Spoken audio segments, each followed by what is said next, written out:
Hey boys, it's HarmNone. We're customizing the brand new Benefactor SM722 in Grand Theft Auto Online. I'm excited to customize this thing. This thing is obviously brand new, just got added into the game like literally right now. So we're gonna see what we can do to this thing. Starting off with the armor, we're gonna go all the way up on that. The brakes as well for sure.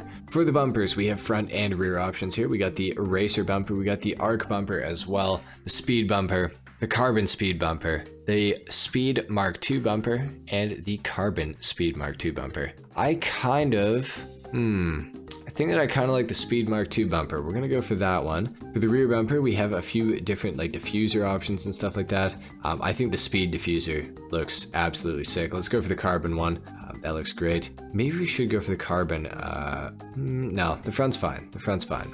For the engine, we're going to go all the way up on that. For the exhaust, we have the box exhaust, the dual round exhaust, oval. We have the painted exhaust, and of course we do have some side exit exhausts as well. I like the rear exit myself, so we're going to go for the dual round exhausts. For the hood, we have the speed hood. That is pretty cool. We have the vented hood as well, the racer hood, the performance hood, and of course the bulge. We're gonna go for the performance hood. I like the look of that the best, I think. For the headlights, we are gonna go xenon, of course. For the livery, we have a few different options. We got the black stripe, we have the red stripe, we have the white stripes, kind of like that. We got arrow green, arrow black, racer 11, racer 10, diamonds. Oh, that's kind of cool. We got the fading bands livery as well, the speed livery, and back to none. The speed livery is not too bad, but I don't know that I necessarily want to go for it. I like the livery options, don't get me wrong, they're nice, but I feel like they don't really suit the car very well. So we'll just leave it off for right now. For the plate, we are going to go yellow and black. For the respray on this vehicle, I think we got to go for something bright, like maybe like a yellow or something like that. Race yellow does look pretty good, I have to say. We will go for that. For the secondary color, what does this do? I literally cannot see what this does. Okay, it's on the back of the car. I guess we'll go race yellow for that as well. I think that makes sense.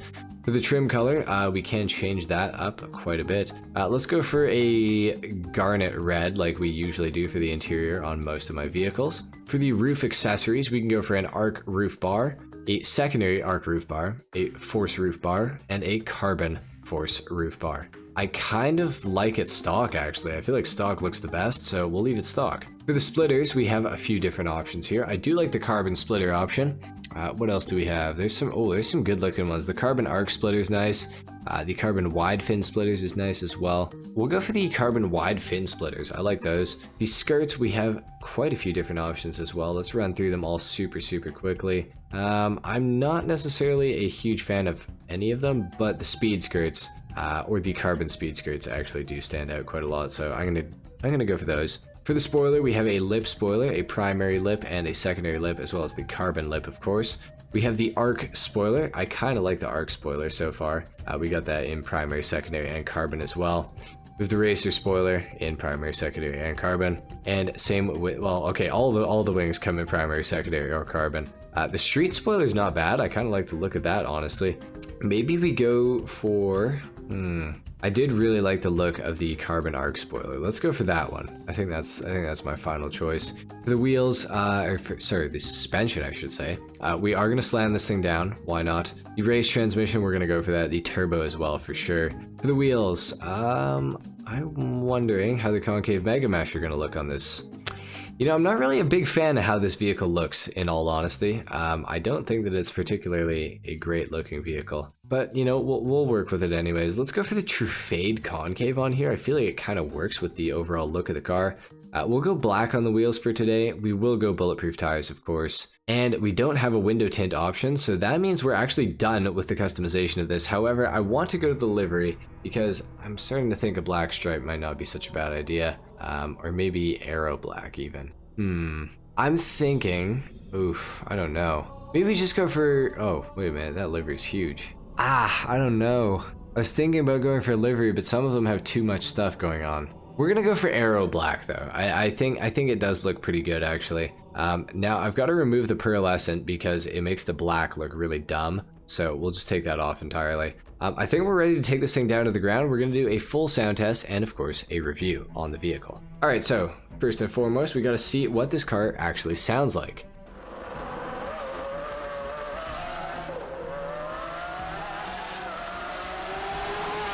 It sounds like a Benefactor, and it sounds good. A lot of the Benefactor cars in this game sound really, really good. This car is looking pretty nice. I gotta say, it's not my favorite shape of a car. I like a car with, you know, at the very least a windscreen.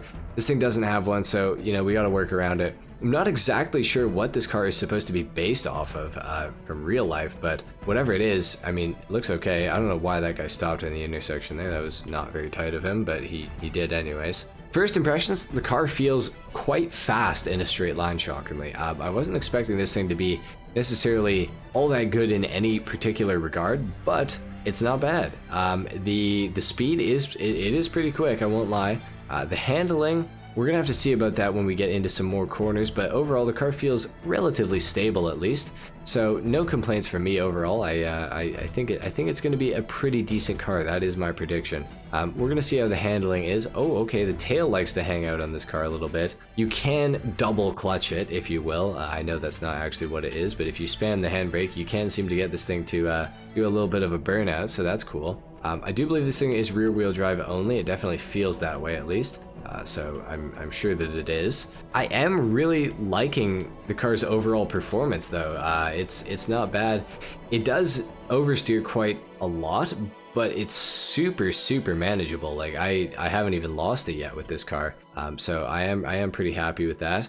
Overall at a higher speed, I mean, it feels pretty good. It feels pretty planted. It's not too bad. I gotta say, I'm pretty impressed with this vehicle so far. The handling, you know, it could be better. It could have more grip. The acceleration also could be better. I have a feeling that the top speed on this car is going to either be like really piss weak or insanely high. I can't see it being like kind of average. I feel like it's either going to be one or the other. I can't decide which yet.